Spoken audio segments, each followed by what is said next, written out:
You know, when people walk into my shop, they often bring in old coins. Sometimes they're valuable, sometimes they're not. But every coin tells a story about where it's been. Lithuania's story with money didn't start with round, shiny coins like we think of today.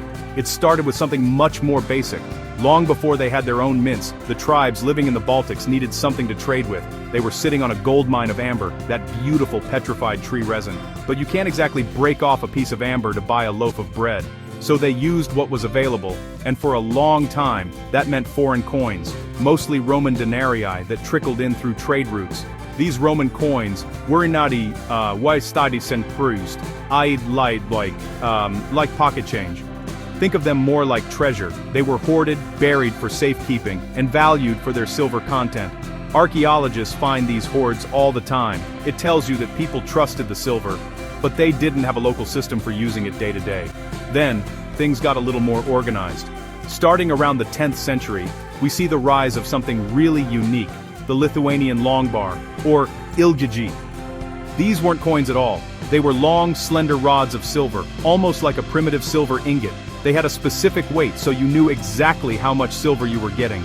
These long bars are fascinating. They were the first real attempt at a standardized currency in the region. They were often marked with small notches or cuts. Why? To prove the silver was real all the way through, not just a plated piece of junk. It was a simple, but effective, anti-counterfeiting method. Some of these bars could be quite long, over 4 inches, and weighed a specific amount, roughly 100 grams of silver. This was serious money, not something you'd use to buy small items. It was for big transactions, like buying land, paying tribute to a chieftain, or settling a major dispute. It was a currency for a warrior society, practical and straightforward. The real shift began in the 13th century, as the Grand Duchy of Lithuania started to form under leaders like Mindaugas. The world around them was changing. Their neighbors, like the Teutonic Knights and the Kingdom of Poland, were all using minted coins. Trade was getting more complex. The long bars were good, but they were clunky. You couldn't make change easily. So more and more foreign coins started to flood the area.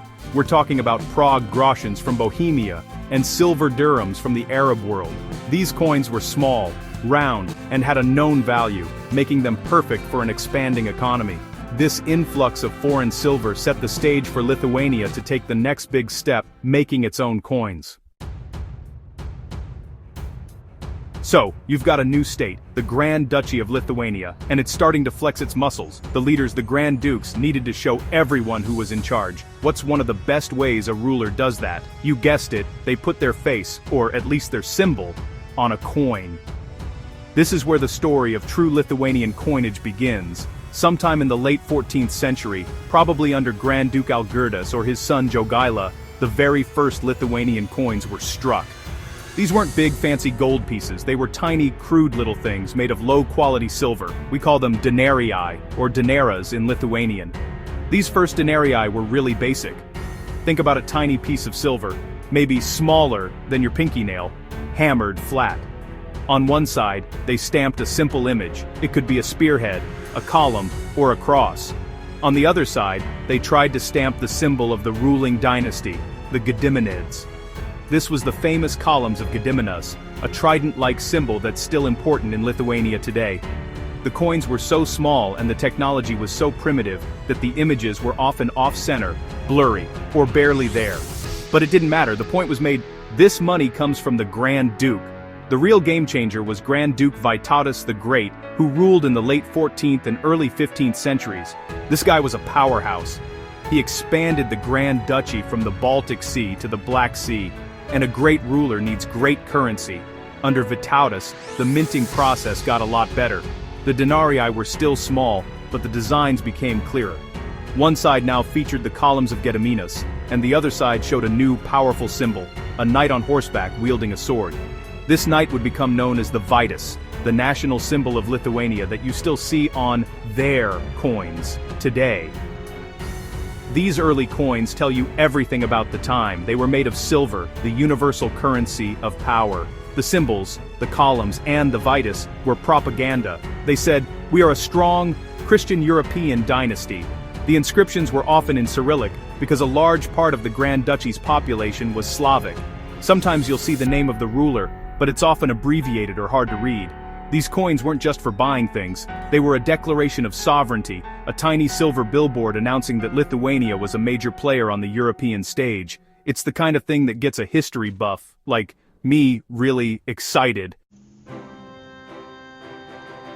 As we move into the late 15th and 16th centuries, Lithuania hits its stride. This was the Renaissance, a time of art, culture, and booming trade. The little denarii of Vytautas the Great were fine, but they were small change. For a powerful and wealthy state like the Grand Duchy of Lithuania, you need bigger, better money.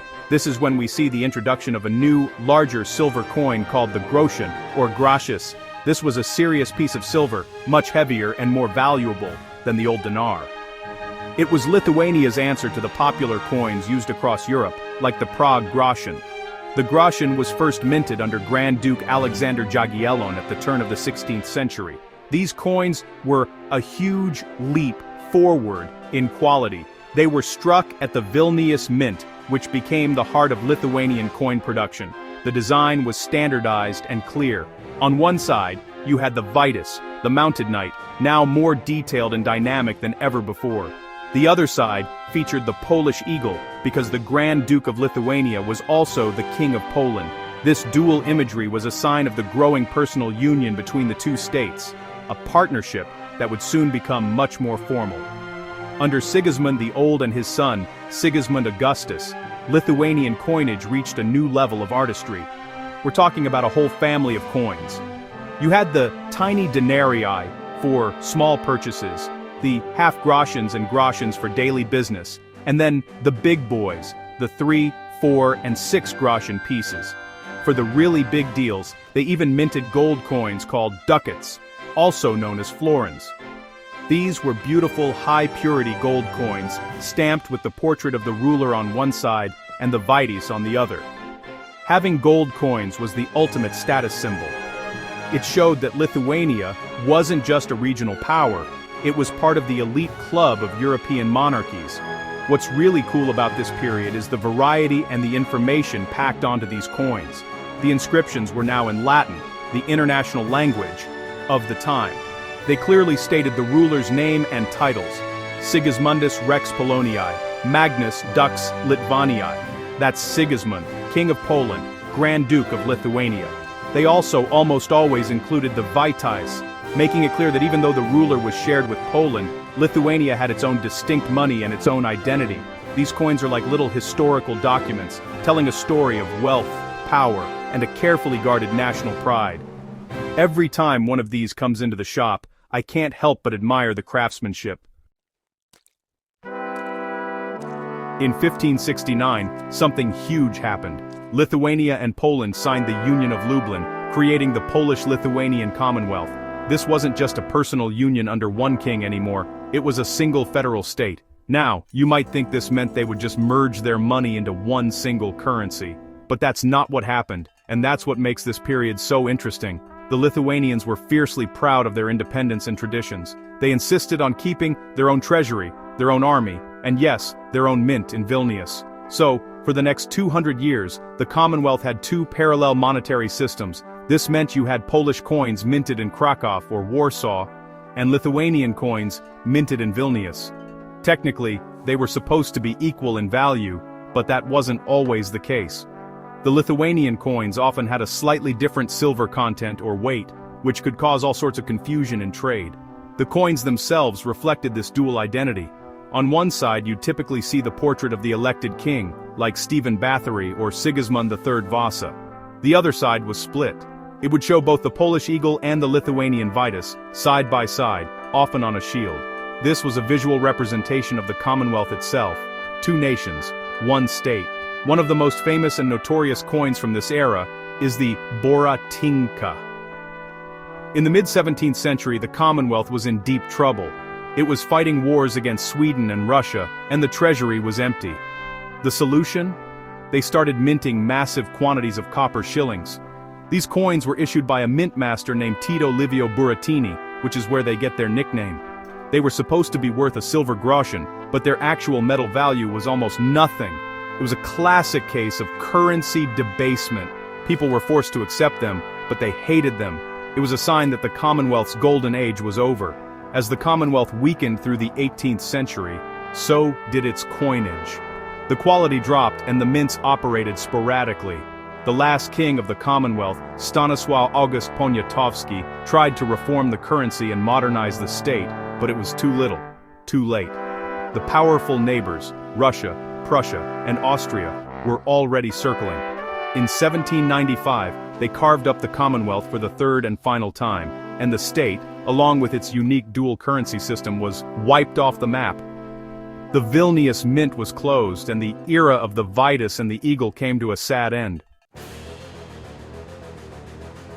After 1795, Lithuania's story takes a dark turn. The Grand Duchy was gone, absorbed into the massive Russian Empire. For the next 120 years, Lithuania would not have its own currency. The beautiful silver coins with the Vitus were replaced by the money of the conquerors, Russian rubles and kopecks.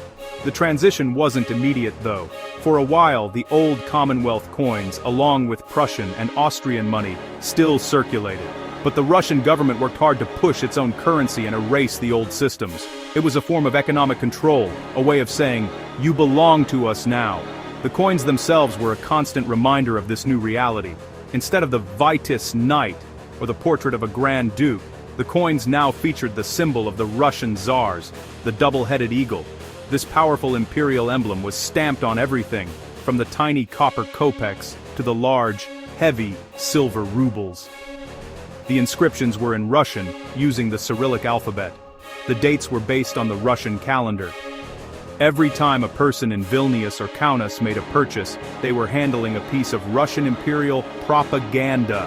It was a total replacement of one identity with another. There were a couple of interesting blips during this long period. During the Napoleonic Wars, for example, the French army briefly occupied Vilnius in 1812. Napoleon had coins minted for the territories he conquered, but his stay in Lithuania was too short and chaotic for a new currency to take hold. Later, in the 19th century, there were two major uprisings against Russian rule, in 1831 and 1863. These were desperate, bloody fights for freedom. The rebels didn't have the time or resources to mint their own coins, but the dream of restoring the old Commonwealth and its currency was a powerful motivating force. After the failed uprising of 1863, the Russian government cracked down hard. They implemented a policy of Russification, trying to erase Lithuanian language, culture, and identity entirely. The Lithuanian language was banned in print. The name Lithuania itself was banned from official use. In this oppressive environment, the old coins of the Grand Duchy became more than just pieces of metal. They became secret symbols of a lost golden age and a future hope for independence. Finding and keeping an old coin with the Vitus was a small act of defiance, a way of holding on to a piece of their stolen history. World War I changed everything. The Russian and German empires collapsed, and out of the chaos, Lithuania declared its independence once again in 1918. It was honestly a miracle, but building a new country from scratch is hard work. One of the first and most urgent tasks was creating a stable national currency. In the early years, it was honestly a mess. German money left over from the occupation, called the Ostmark, was still circulating, but it was suffering from hyperinflation and just becoming worthless. The new Lithuanian government knew they needed their own money to stabilize the economy and build national pride. So, in 1922, they introduced the Litas. The name itself was a nod to the nation's name, a simple and proud choice. The Litas was pegged to the US dollar, with 10 litai equal to $1, which made it a very stable and reliable currency. The Litas was divided into 100 centai.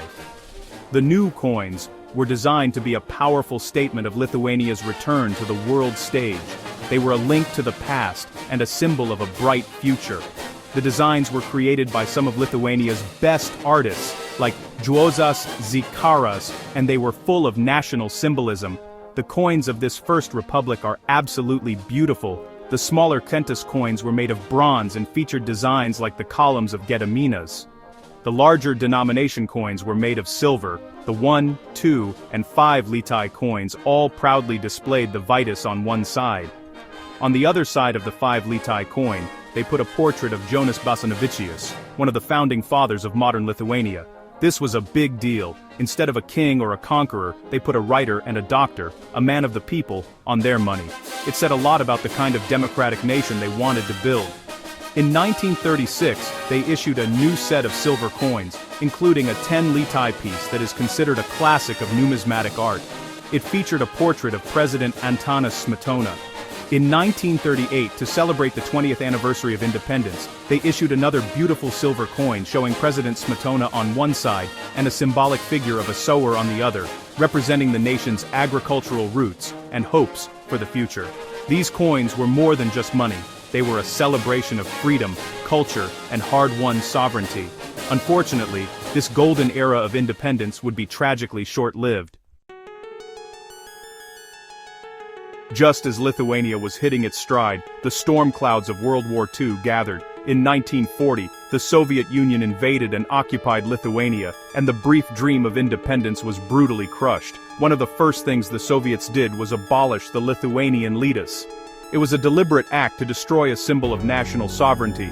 The Litas was replaced by the Soviet ruble at a completely artificial and unfair exchange rate that basically robbed the Lithuanian people of their savings overnight. The beautiful silver coins with the Vitas were withdrawn and melted down. The money of the Soviet period was the complete opposite of the interwar Litas. It was drab, uniform, and designed to promote a single monolithic Soviet identity. The coins were the same across the entire USSR, from Lithuania in the west to Vladivostok in the east. They were made of cheap alloys like copper nickel and aluminum bronze. The designs were stark and ideological. Instead of the Vitas or national heroes, the coins featured the hammer and sickle, the Soviet coat of arms with its globe and rising sun, and the letters SSSR, which is the Russian abbreviation for USSR. For 50 long years, from 1940 until 1990, generations of Lithuanians grew up using only rubles and kopecks. The Litas became a distant memory, a story told by grandparents about a time when Lithuania was free. The old coins themselves became dangerous to own.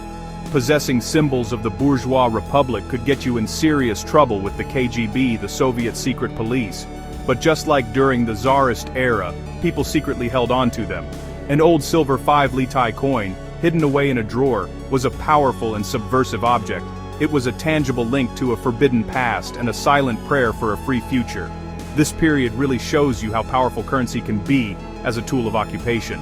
By forcing people to use the ruble, the Soviet regime was asserting its control every single day, in every single transaction. It was a constant reminder that Lithuania was no longer its own master. The currency was stripped of any national character and was designed to make people forget they were Lithuanian and remember only that they were Soviet citizens. But you can't erase a nation's spirit that easily. The memory of the Litas and what it stood for never truly died. It was just waiting for its moment to return. The late 1980s were a time of incredible change. The Soviet Union was crumbling, and the spirit of freedom was sweeping through Eastern Europe. In Lithuania, this movement was called the Singing Revolution. On March 11, 1990, Lithuania bravely declared its independence restored. But the fight wasn't over. Soviet troops were still on their soil, and the economy was still tied to the collapsing Soviet ruble. To be truly independent, Lithuania needed its own money again. For a brief period, they used a temporary currency called the talonas, which looked more like coupons than real money, just to manage the transition away from the ruble. Then, on June 25, 1993, the big day came. The Litas returned. This was a hugely emotional and symbolic moment for the entire nation. It was like welcoming home a long-lost friend. The new Litas was back, and it was a sign that Lithuania was truly free and sovereign once more. The government worked hard to ensure the new currency would be stable, learning the lessons from the hyperinflation of the early 1990s. The reintroduction of the Litas was a cornerstone of building a new, modern, and independent Lithuanian economy. It was a moment of immense national pride. The designs of the new coins were a deliberate and beautiful link to the past. The Vitas Knight was back, proudly galloping across the obverse side of every single coin, from the 1 centas to the 5 litai. It was a powerful, unbroken connection to the Grand Duchy and the First Republic. The coins were modern, well-made, and came in denominations of 1, 2, 5, 10, 20, and 50 centai, and 1, 2, and 5 litai. The 10, 20, and 50 centai coins were a yellowish brass color, while the 1, 2, and 5 litai coins were bimetallic, with a golden-colored center and a silver-colored ring, kind of similar to a €2 coin. This second era of the Litas also saw the beginning of a rich tradition of commemorative coins. The Bank of Lithuania started issuing special coins made of silver and gold to celebrate important anniversaries, famous people, and cultural events. These weren't for everyday use, they were collector's items and a way for the nation to honor its history and culture in precious metal. They made coins celebrating the anniversary of the Battle of Grunwald, honoring the poet Maironis, and commemorating the historic transatlantic flight of Lithuanian-American pilots Steponas Darius and Stasys Girėnas. Each coin was a miniature work of art and a piece of national storytelling.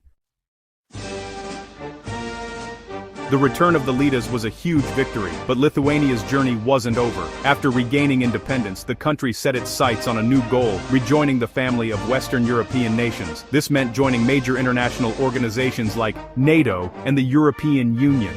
Becoming a member of the EU also meant eventually adopting its single currency, the euro. For many Lithuanians, this was a bittersweet prospect. The Litas was a beloved symbol of their hard-won freedom, and giving it up felt like another loss. But it was also seen as the final step in securing Lithuania's place in a stable, prosperous, and democratic Europe. On January 1st, 2015, Lithuania officially adopted the euro. The Litas was retired for the second time in its history, but this time it wasn't taken by an invader. It was a voluntary choice made by a confident and forward-looking nation, and the Lithuanians made sure that their most important national symbol would continue its journey. Every country that uses the euro gets to design its own national side for the coins. It was honestly no surprise what Lithuania chose. They decided to put the Vitas on every single one of their euro coins, from the 1 cent to the €2 piece. This was a brilliant move. The Vitas Knight, which first appeared on the crude denarii of Vytautas the Great over 600 years ago, now circulates in the pockets and purses of hundreds of millions of people from Dublin to Helsinki. A tourist buying a coffee in Paris might get a Lithuanian euro coin in their change. It's just an incredible journey for a national symbol. The design, created by the sculptor Antanas Žukauskas, is modern and sleek, but the image of the knight is timeless. The edge of the €2 coin even has an inscription, Laisva, Vienyba, Gerov, which means freedom, unity, well-being. Even after joining the Eurozone, the Bank of Lithuania continues its tradition of issuing special commemorative and collector coins. They produce beautiful silver and gold coins celebrating Lithuanian nature, science, and history. They also issue special €2 commemorative coins that circulate throughout Europe, sharing pieces of Lithuanian culture with the whole continent. From the ancient silver long bars to the Vitas on the euro, Lithuania's coin journey is a mirror of its national story. It's a tale of independence, occupation, resilience, and pride. It's a story of a small nation that, through it all, never forgot who it was. And that's a story worth a lot more than silver or gold.